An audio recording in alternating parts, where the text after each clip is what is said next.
Welcome to the Postpartum Coach podcast, where we embrace our needs as moms, we learn to lead ourselves first, then our families, and where we create our own healing from the inside out to find our way to the work we were meant to do in this world.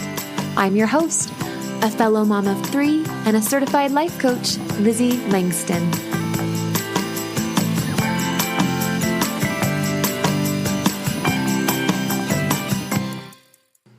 What's up, everybody? Holla, holla, Lizzie at your service. I'm such a geek. I love myself. Okay, I got to read you a review because, listen, I went and checked out the reviews because one of my clients was so cute and she heard me ask y'all for reviews on the last week, episode 231, setting the tone for healing yourself postpartum. So I was like, oh, you left me a review? I want to go read it. And then of course I was reading all of them. And then I was like, these are so good. I have to read one on the podcast. Oh my gosh.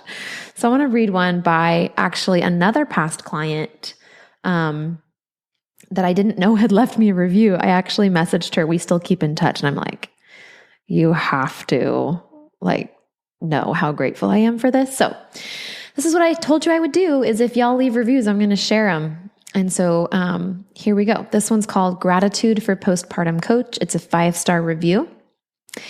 And she said, I am 15 months postpartum and have been struggling with postpartum depression for 4+ years since the birth of our first child. My life has been full of anger, sadness, depression, anxiety since my daughter was born 15 months ago. Our story involves trauma where I almost died.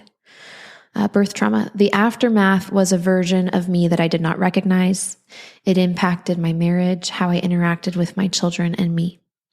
I found Lizzie here on the podcast and listened to one of her episodes. As I was unloading the dishwasher, listening to why anger is part of postpartum depression, I realized she understood me. I immediately messaged for a free consult, which I did, and then signed up to meet with her weekly. The transformation of my life is remarkable. In a short time, Lizzie has helped me move past the anger and hurt of our birth story. I am gentler, more loving to me, and more loving to others. What I love about Lizzie in person and in podcast is that 1, she has had birth trauma and postpartum depression herself. 2, she speaks truth lovingly and gently. 3, she has a remarkable gift to help. It was in capital letters. That's why I said it like that. Gift to help postpartum moms heal, restore, and grow. I am so much stronger because of Lizzie. I listen to her podcasts often while meeting with her. I'm thankful that God led me to her and excited to see how she will help me and my marriage, family, expectations, and how I can be a better mama. And then there are 4 red hearts. Thank you. Her name's Elizabeth. She put her name as Elizabeth Walker 1719. Okay. Thank you, Elizabeth. If you're listening, I hope you still listen to this podcast sometimes, but if you don't, that's totally fine because I know you're healthy and strong and all the things. I just want to say thank you for leaving that. And I want to thank all of you for your reviews. Even if, again, you're just busy and you tap the stars and you can't leave a written review, that's all okay. If you'd like to leave a review and possibly, I'm happy to, I read all of them and sometimes I might read some of them up, on the podcast. Just scroll down past all the episodes down to the bottom where you start reading other people's reviews, and right around there it says you can either tap to rate and you can just tap a star, or there's a little, I'm literally looking at it right now so I know it's there. I'm on an iPhone, I'm in Apple Podcasts, okay? And there's a little box with a pencil in it and it says write a review and it's in purple and you can click it. And then what happens is you can tap a star to when you click write a review, there's all the stars. You get to pick how many stars you put on your written review. Then you put the title and then you put the review and then you press send. So I think I mentioned you have to make a screen name. I don't think you even have to make a screen name. And so I just want you guys to know that that's there. If you like to leave podcast reviews, or if you're a reviewer of things, or even if you just feel compelled to, I want you to know I really appreciate reviews. Okay, today's episode is short and sweet. I'm going to get straight into the good stuff. Here's what I want you to know. I want you to know how depression happens. Here's what I don't want you to do with what I'm about to tell you. What I don't want you to do with what I'm about to tell you is I don't want you to psychoanalyze yourself into a tizzy and guilt and shame yourself. The truth is, if you could do it differently, and if you could get out of this cycle, you would. If you could do it on your own, you would. My hope is that today's episode truly helps. Will it take you completely out of the cycle just from this episode? I don't know. I hope so. That'd be amazing. If it doesn't, come find me. Let's chat on a consult. It's just LizzieLangston.com/consult. Whether you hire me or you don't, I'm sure the consult will help you. But at the end of the day, I don't educate moms and give you this stuff so that you can feel bad and worse about where you're at. All I want you to do with today's episode is to use it as a tool of awareness, okay? So before we can make change, we need awareness. Clean, pure, unadulterated, just awareness. That's it. So today's episode is to give you more awareness, because awareness is power. When we have awareness, we are in a more powerful position to make change. But if you don't make change yet and you just see things differently from today's episode, that is a win. All right. I got a new mouse and it's kind of clicky. So if you hear little clickies, that's all that's happening.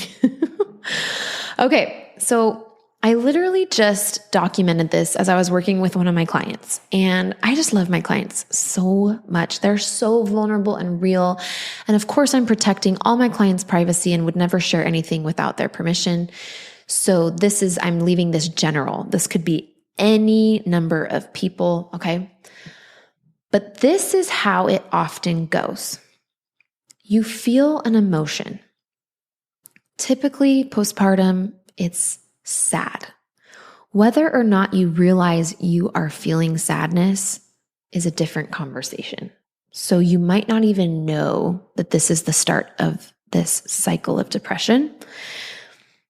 But it could be overwhelm. It could be loneliness. It's some cousin to sadness or sadness. It could be shame or guilt. But whatever it is, there's like an emotion that's probably negative, if we're going to put a title on it, and doesn't feel awesome. And it's kind of maybe a heavy emotion. So it could be sad, guilt, shame, all those, right?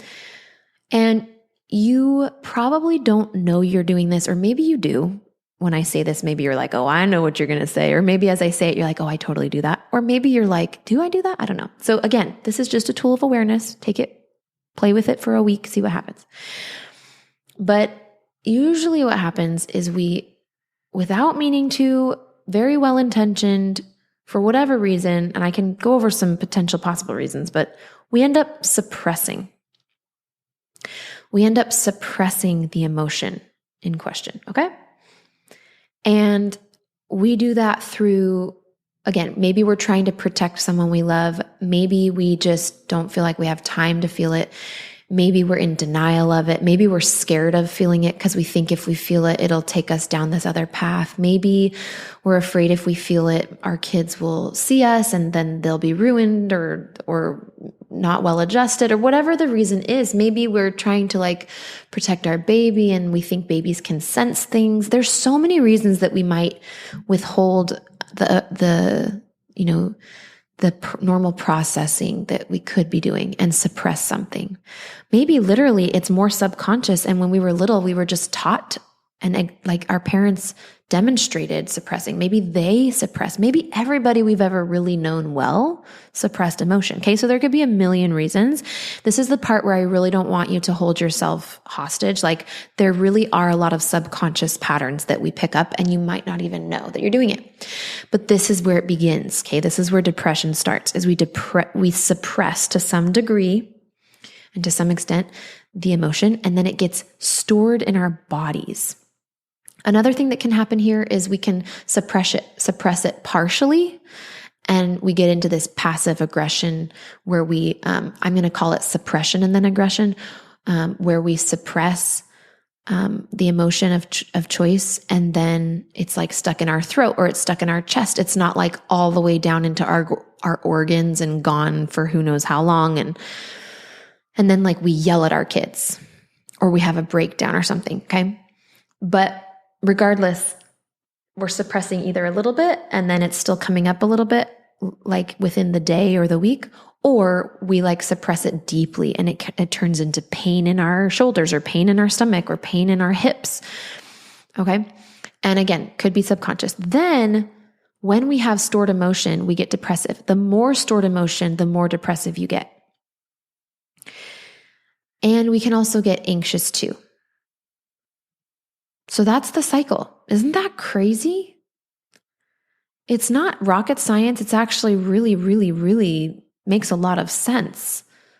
So the question is, what else can we be doing with our emotions besides suppressing them? You could ask, why am I suppressing them? I like to believe that even if this cycle's not working well for you, there's probably a really good reason that you're suppressing them. You're not, it probably just doesn't feel safe to be letting them out. And so what is the narrative you have going on about what could happen if you were to let the emotions out? We oftentimes, I will say there's a very common misconception here. We think that if we allow ourselves to feel our emotions, especially the sad ones and the vulnerable kind of low mopey ones, like shame and stuff. I don't mean indulge in them and like believe all of them. I just mean like, you can listen to my episodes on processing emotion on this podcast. I just mean like letting them come all the way through and then out the other side. But we think like the mopey that you can't get out of is when we don't let ourselves feel them.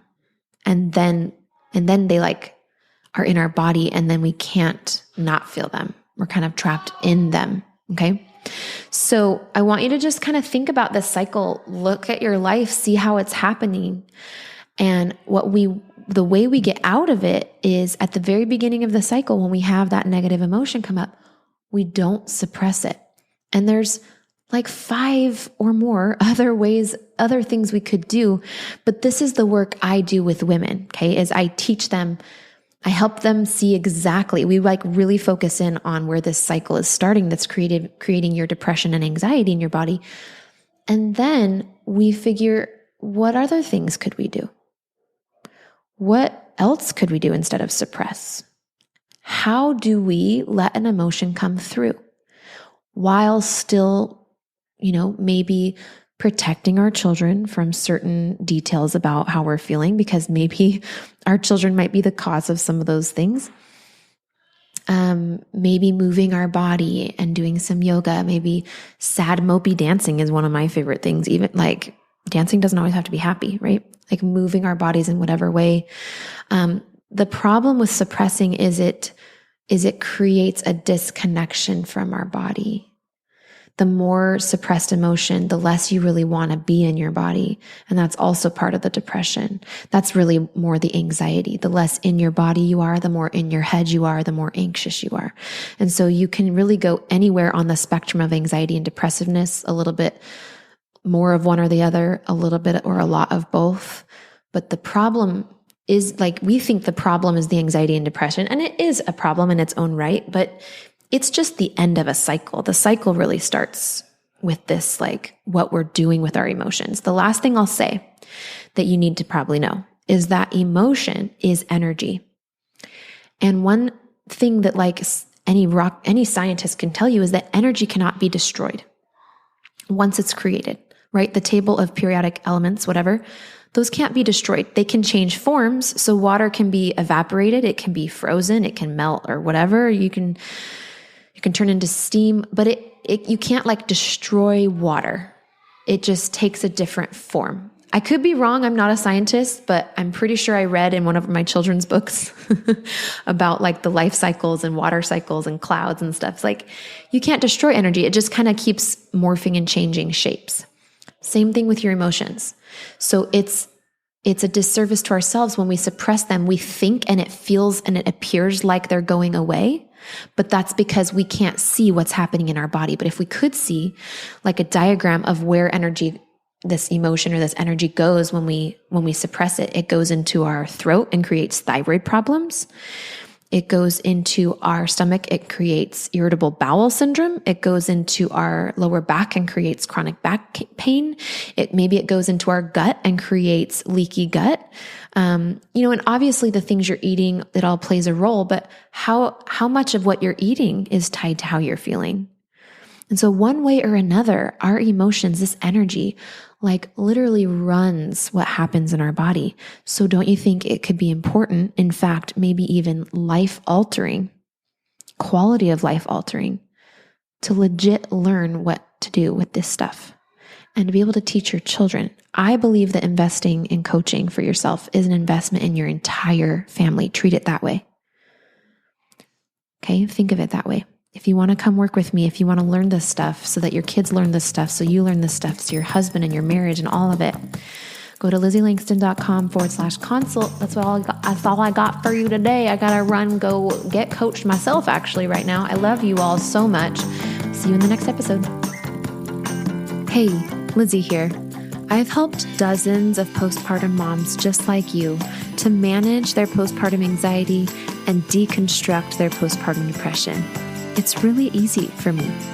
So if you're ready to feel better, I know the way. Let's chat on the phone. Set up a time by going to LizzieLangston.com/consult. It's pretty simple, and I will be calling you soon.